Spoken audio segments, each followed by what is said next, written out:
ये उत्सुकता है लोगों में। जी मैं जानती हूँ। मेरा ये आपसे आग्रह है, आपके लिए पीड़िता हेडलाइन होगी, वो किसी की बेटी है, उस बेटी का सम्मान करें।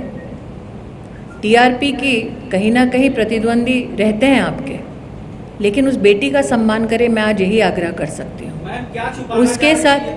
उसके साथ जो घटा, उस पे अपनी टीआरपी की रोटी ना सेकेंगे तो उस लड़की के साथ न्याय होगा, तब उसका सम्मान होगा। योगी सरकार की इतने घंटे मीडिया को परिजनों से दूर रखा, अब छोड़ा क्यों? देखिए, मेरा इतना मानना है कि जब ज़िले के अधिकारी कोई निर्णय लेते हैं प्रशासनिक, तो उसके ऊपर केंद्रीय मंत्री का टिप्पणी करना, क्योंकि मैं नहीं जानती हूँ ज़िला अधिकारी को।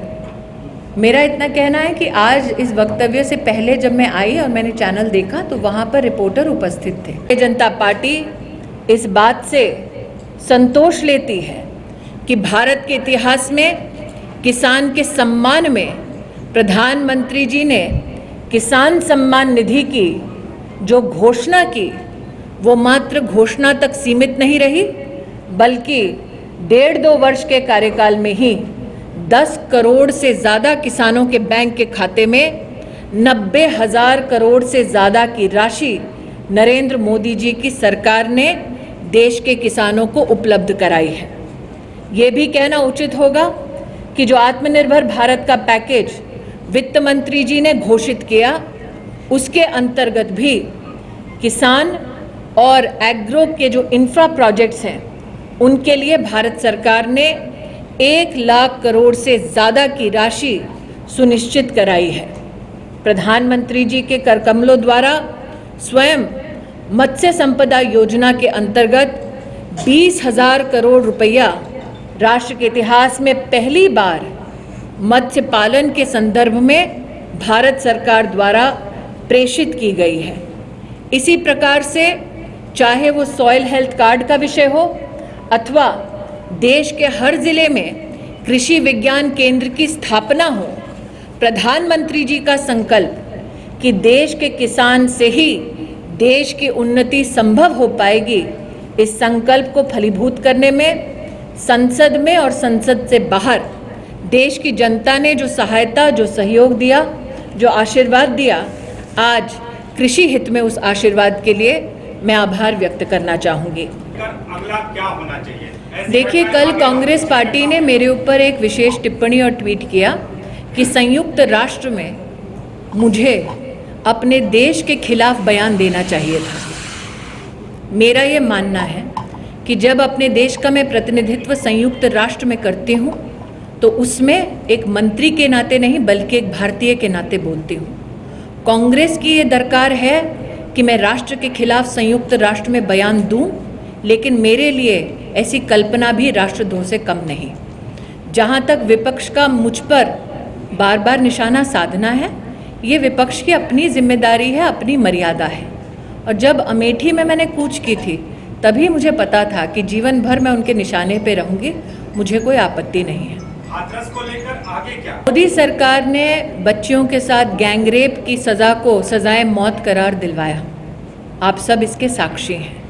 मोदी सरकार ने पॉक्सो के रूल्स को लेकर भी चाइल्ड पोर्नोग्राफी के संदर्भ में विशेष कानूनी व्यवस्थाएं खड़ी की। मैं इतना मानती हूँ कि सरकार की ओर से चाहे वो बजट का आवंटन हो, चाहे वो कानून व्यवस्था में संसद में कानून पारित करने की बात हो, मोदी सरकार इन सारे विषयों में एक कदम पीछे नहीं बल्कि 2 कदम आगे चल के काम करती है। मैं इतना ही कहना चाहूँगी, एसआईटी गृह सचिव के अंतर्गत चल रही है। भारत सरकार की प्रतिनिधि होने के नाते मेरा विश्वास है कि एक स्वतंत्र मीडिया के चलते सच कभी छुपता नहीं है और निश्चित रूप से योगी जी की जो कार्यशैली रही है वो कड़े से कड़े कदम कानून व्यवस्था को बना के रखने में और महिलाओं को सुरक्षित रखने में निश्चित रूप से लेंगे, ये मेरा विश्वास है। किसी भी व्यक्ति के लिए, भले ही वो संवैधानिक पद पर हो या ना हो, इस बात की टिप्पणी करना कि जिस पीड़िता का बलात्कार होता है वो अपनी मर्जी से गई है, इससे बड़ी निंदा की बात कोई नहीं हो सकती।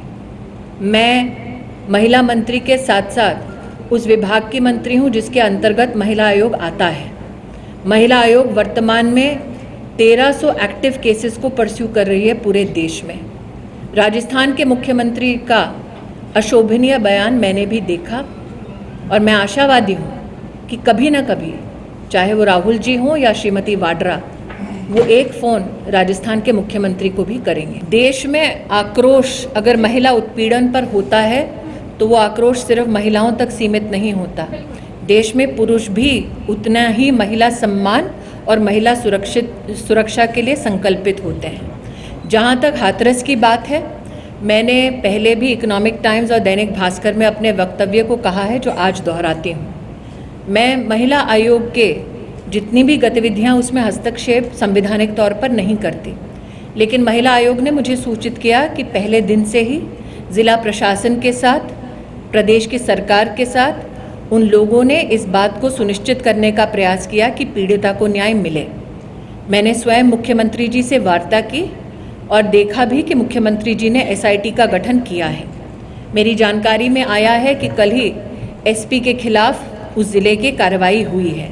मेरा ये मानना है कि एसआईटी की रिपोर्ट आने के बाद आधिकारिक स्तर पर योगी जी उन सभी लोगों के खिलाफ कार्रवाई करेंगे जिन लोगों ने हस्तक्षेप किया अथवा जिनकी वजह से पीड़िता को संपूर्ण न्याय ना मिले, इस प्रकार की साजिश रची गई। एक सवाल बस, और दूसरा सवाल ये है कि लगातार रेप केसेस बढ़ते जा रहे हैं, सरकार इस और क्या करे? और दूसरा चीज, वहाँ मीडिया को जाने से प्रतिबंधित क्यों किया जा रहा है? मैंने आज जो चैनल देखा यहाँ आने से पहले, उसके अंतर्गत ये मुझे आभास हुआ है कि वहाँ पर मीडिया भी उपस्थित है।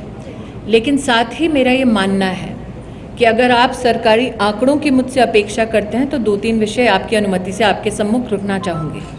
निर्भया फंड का गठन हुआ था साल 2013 में, लेकिन तब की सरकार में एक भी रुपया प्रदेश सरकारों तक पहुंचाया नहीं गया महिला सुरक्षा की दृष्टि से।